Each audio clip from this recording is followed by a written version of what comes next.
ফিকহি দ্বন্দ্ব সম্পর্কে বাড়াবাড়ি করাটা ভালো কাজ নয়, কারণ আমাদের ভারত উপমহাদেশে অনেকে ফিকহি মাসলা মাসাইল নিয়ে অনেক বাড়াবাড়ি করে, মোকাল্লিদরাও বাড়াবাড়ি করে, আবার আমাদের সেই আকিদা আলমরা অনেকেই ছোটোখাটো মাসলা নিয়ে, আবার রফেদের নিয়ে অথবা আমিন জোরে নিয়ে অথবা হাত বাঁধা নিয়ে এত বাড়াবাড়ি কোনো দরকার নাই। যদিও সহি সুন্নাতটা বললে দেন মানবে মানুক, না মানবে নাই মানুক, কথা বোঝা গেছে। কিন্তু এই নিয়ে এত বাড়াবাড়ি দরকার নেই। হ্যাঁ, আর আপনি আমিন জোরে বলতে পারলেন না, সেই জন্য মসজিদ ছেড়ে দেবেন, হ্যাঁ এটাও করবেন না আপনি। আর যেমন বিদাতিরা করছে কি, আমিন যদি আপনি বলেন তো আপনাকে মসজিদে চড়তে দেবে না, আর নেক্সট টাইম আপনার সাথে লড়াই মারামারি করে হারাম কাজ কাবিরা গুনাহ করে নেবে, মারপিট করতে প্রস্তুত, কিন্তু আমিন জোর বলতে দিতে রাজি না। চরম বাড়াবাড়ি এগুলো। তো এইসব ফিকহি মাসলা মাসাইল নিয়ে দেখেন আলহামদুলিল্লাহ সৌদি আরবে বাড়াবাড়ি নেই তো, আলহামদুলিল্লাহ কোনো দ্বন্দ্ব আছে। যে যেমন পড়ছে নামাজ পড়ছে, আর আফ্রিকি হাত ছেড়ে পড়ছে মালিকি, কেউ কোন দিন শুনেছেন যে ওকে কেউ বলতে গেছে খুব বেশি তো ভালো হবে, নসিহা কেউ করবে না, নাই কোনো সমস্যা, চলছে সব চলছে না। কিন্তু আমাদের দেশে মসজিদে ভাত নেই, মসজিদ আপনার স্থান নেই যদি আপনি ওদের বিপরীত আমল করেন। এগুলি চরম বাড়াবাড়ি। ফিকহি মাসালার ক্ষেত্রে, ফিকহি মাসালার ক্ষেত্রে 4 ইমামের ইখতিলাফ হয়েছে, আবু হানিফা, শাফি, মালিক, আহমদের ইখতিলাফ হয়েছে, তাদের মাঝে কোনো দ্বন্দ্ব ছিল না, কিন্তু দলিল যতটা যে পেয়েছেন ওই হিসাবে তার ইজতিহাদ করতে গিয়ে ইখতিলাফগুলি হয়েছে। সাহাবায়ে কেরামদের কিছু কিছু মাসলা ইখতিলাফ ছিল, কিন্তু এর জন্য দল পাকাপাকি হয়নি।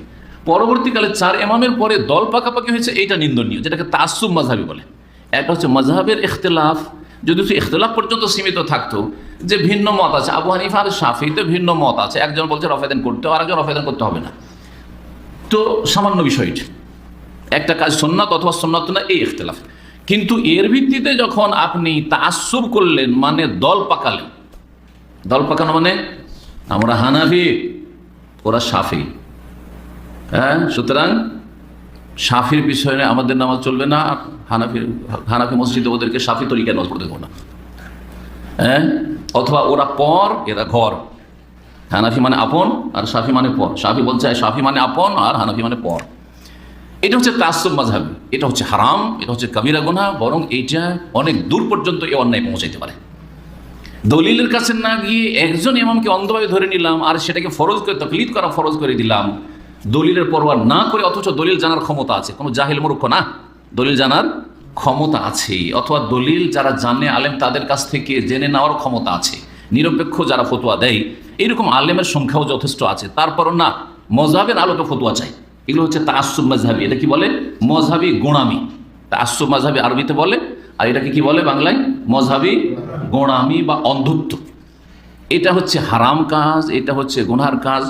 অনেক সময় এটা শিরক কুফরি পর্যন্ত পৌঁছে দিবে, কারণ আপনি আল্লাহর নাযিলকৃত তরিকা মোতাবেক, রাসূলের তরিকা মোতাবেক আমল করতে রাজি না, আপনি কিসে প্রস্তুত? আমার মযহাবকে আমি টিকিয়ে রাখবো, কিন্তু হাদিস আমি মানব না।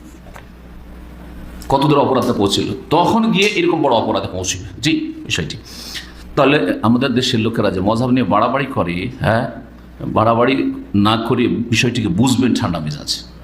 যদি শুধু ইখতিলাফ পর্যন্ত রাখেন, যে আমি একজন তালেবে ইলম, আমার কাছে কিছু ইলম আছে, আরেকজনের কাছে কিছু ইলম আছে, একটা ফতোয়া দিতে ওই একরকম ফতোয়া দিয়েছে, আমি একরকম ফতোয়া দিয়েছি, ফতোয়া ইখতিলাফ থেকে গেল, দুজনে আমাদের একমত হইতে পারলাম না, কোনো অসুবিধা নেই, কোনো অসুবিধা নেই, যার যেটা ভালো লাগছে আর যাকে যেটা সহি মনে হচ্ছে আমল করে।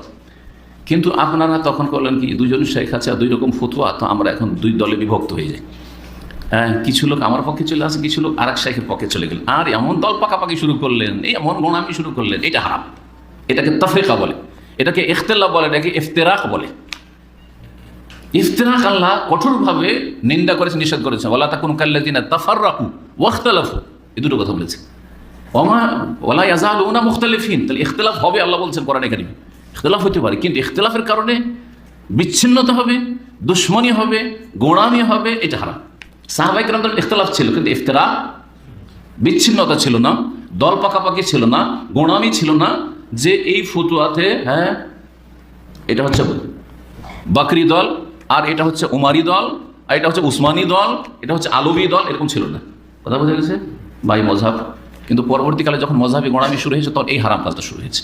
তাহলে বোঝা যাচ্ছে মযহাবের ক্ষেত্রে 2টো দিক রয়েছে, মযহাবের ইখতিলাফ আর আমি বুঝতে পারছি না মাসলা। যদি আমি বুঝতে পারি, আমি ইলম আছে আমার কোরআন হাদিসের, আমি যদি বুঝতে পারি তাহলে যেটা বুঝছি ঠিক সেটা আমল করবো, কিন্তু সবাই তো একই স্তরের না। যেই ব্যক্তি বুঝতে পারছে না, সেই ব্যক্তিকে যেটার উপর মনের তৃপ্তি লাগে, যে এইটাই ঠিক মনে হচ্ছে, এই আলেমের ফতোয়া, এই ইমামের ফতোয়াটা ঠিক মনে হচ্ছে, আমল করবো, কিন্তু গোঁড়ামি করে নাই।